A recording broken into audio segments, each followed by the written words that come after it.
Jubilee hills bypolls కోసం పరిశీలకులను నియమించింది భారత ఎన్నికల సంఘం. ఈ ఎన్నికలు నిష్పాక్షంగా, పారదర్శకంగా, శాంతియుతంగా జరపడానికి 3 సీనియర్ అధికారులను నియమించింది.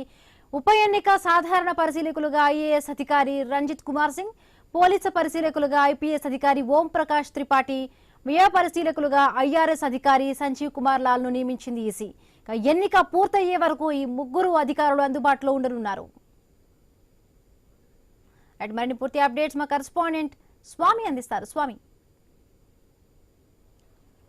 జూబ్లీ హిల్స్ బై ఎలక్షన్ సంబంధించినటువంటి నామినేషన్ ప్రక్రియ ముగిసింది. లైన్లో ఉన్న వారందరూ కూడా నామినేషన్ వేయడం కోసం అవకాశం ఇస్తున్నారు. ఈరోజు 3 గంటలకే నామినేషన్ కార్యక్రమం ముగిసింది. రేపు స్క్రూటినీ జరుగుతుంది. 24వ తేదీన విడ్డ్రాయల్కు అవకాశం ఇచ్చారు. అదే రోజు సాయంత్రం ఎన్నికల బరిలో ఉండే అభ్యర్థుల లిస్టును ప్రకటిస్తారు. నవంబర్ 11వ తేదీన ఎలక్షన్స్, నవంబర్ 14వ తేదీన రిజల్ట్ ప్రకటించబోతున్నారు.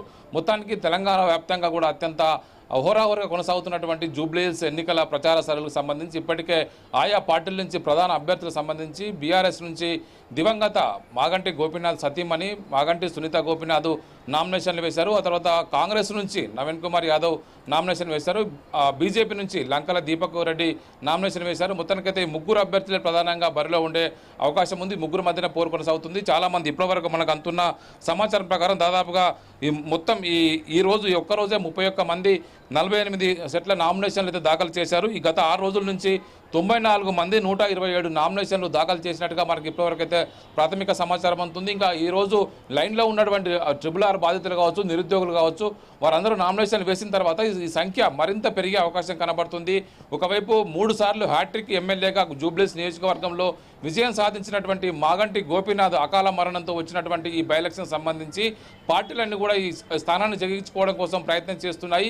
సిట్టింగ్ స్థానాన్ని కాపాడుకోవడం కోసం బీఆర్ఎస్ శతవిధాల ప్రయత్నం చేస్తుంటే హైదరాబాద్ నగరంలో తమ ప్రభావం కాపాడుకోవాలి. అధికార పార్టీగా కాంగ్రెస్ పార్టీ గత 2023 అసెంబ్లీ ఎలక్షన్స్లో హైదరాబాద్ నగరంలో ఒక్క స్థానం కూడా గెలుపొందలేదు. కేవలం BRS MLA, cantonment MLA Lasya Nanditha మరణంతోనే వచ్చినటువంటి బై ఎలక్షన్స్లో అక్కడ శ్రీ గణేష్ గెలుపొందారు. ఇప్పుడు ఒకే ఒక అభ్యర్థి హైదరాబాద్ పరిధిలో కాంగ్రెస్ పార్టీకి ప్రాతినిధ్యం వహిస్తున్నారు.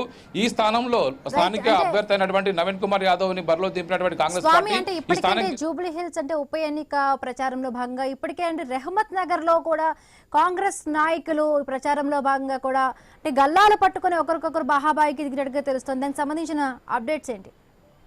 హిమబిందు రహమత్ నగర్ డివిజన్లో కాంగ్రెస్ పార్టీ సీనియర్ నాయకులు భవానీ సంబంధించినటువంటి భవానీ శంకర్ సంబంధించిన గ్రూపు, అదేవిధంగా నవీన్ కుమార్ సంబంధించిన గ్రూపు, 2 గ్రూపులు కూడా గత కొద్ది కాలంగా వారి మధ్య కొంత ఆధిపత్య కోరు కొనసాగుతుంది. పీజేఆర్ అనుచరుడైనటువంటి భవానీ శంకర్కి అక్కడ తనదైన ఒక క్యాడర్ అయితే ఆయనకున్నది. ఆయనను సంప్రదించకుండా ఆయన సంబంధించినటువంటి విషయంలో వీళ్ళు ఎలాంటి ప్రాధాన్యత ఇవ్వకుండా ఆయన ప్రచారం చేసుకుంటున్నారని చెప్పేసి భవానీ శంకర్ మనసులు ప్రశ్నించారు. మరోవైపు నవీన్ కుమార్ సంబంధించినటువంటి నవీన్ యాదవ్ సంబంధించినటువంటి అనుచరులు వీరి మధ్య ఒకవైపు మాట పెరిగి గల్లాలు పట్టుకొని తోసుకునేంత వరకు కూడా ఘర్షణ వాతావరణం ఏర్పడబడింది. కాంగ్రెస్ పార్టీకి సంబంధించినటువంటి ఎన్నికల ప్రచారం సంబంధించి ఒకవైపు రాష్ట్ర మంత్రులుగా ఉన్నటువంటి పొన్నం ప్రభాకర్, ఒకవైపు తుమ్మల నాగేశ్వరరావు, ఒక గడ్డం వివేక్ వెంకటస్వామి బాధ్యతలు చూస్తున్నారు. వారందరూ కూడా నియోజకవర్గాన్ని సమన్వయం చేసుకుంటూ ప్రచార బాధ్యతలు కొనసాగిస్తున్నారు.